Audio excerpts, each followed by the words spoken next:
Hi everyone, welcome back to my Bible channel, where my goal is to bring the Word of God to as many people as possible. And today we will be continuing in our daily devotional series, Pursuing God by A.W. Tozer.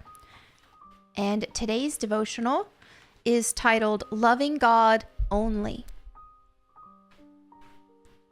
And because iniquity shall abound, the love of many shall wax cold. Matthew 24:12. The first and greatest commandment is to love God with every power of our entire being.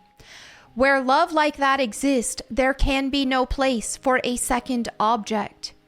Yet popular Christianity has as one of its most effective talking points the idea that God exists to help people to get ahead in this world.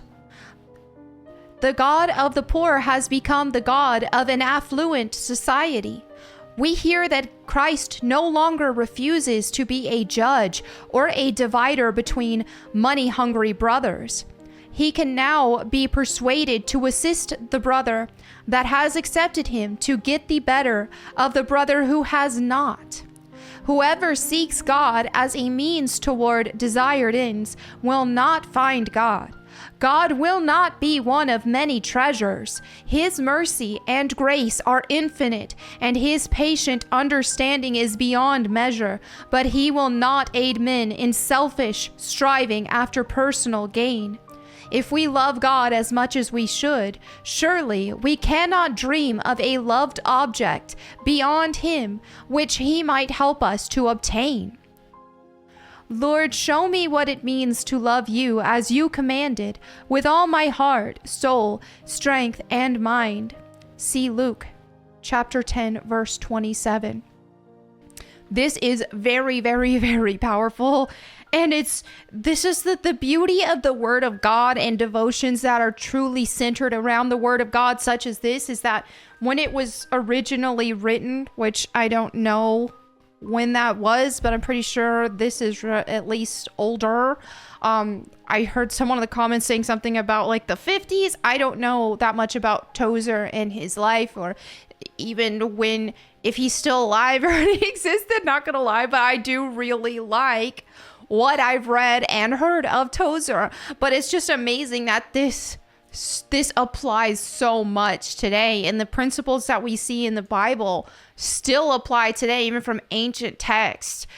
So a lot of people expect God to be their personal genie, and I saw a video that went relatively viral on TikTok of this guy who was like, well, I prayed for this, that, and the other. God never answered any of my prayers every time I tried, so why should I keep going? And it's like, you completely miss the point of what it is to be a believer, and completely miss the point that the grace of Jesus Christ is a gift, and that us being able to spend eternity with him, that's a gift that we don't deserve.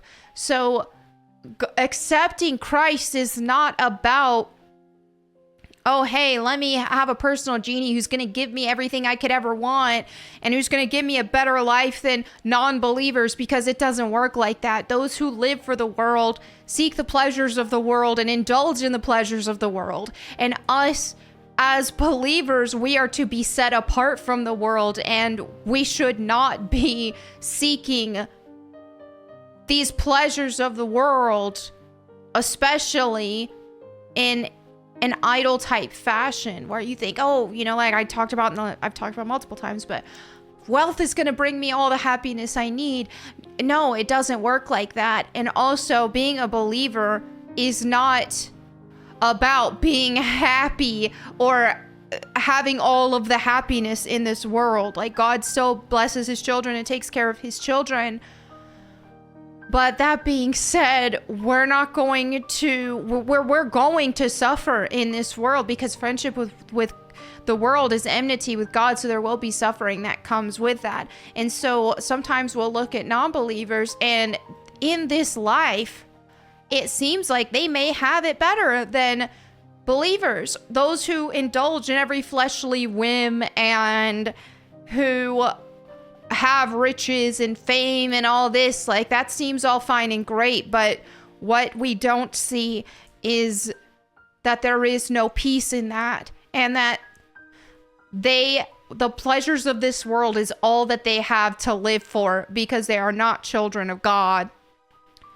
And when you see a testimony of somebody who's lived for the world and then turned from their ways and followed Christ and were called to Christ, you'll see that they talk about all of those indulgences didn't even make them happy, and it didn't give them peace, the peace that God gives. So there you have it for today's devotional. Thank you all so much for your fellowship. As always, if you have any prayer requests, feel free to leave those in the comments below. And if you have any notes about today's devotional, feel free to share that as well. Thank you all again. I'll see you tomorrow. God bless and goodbye.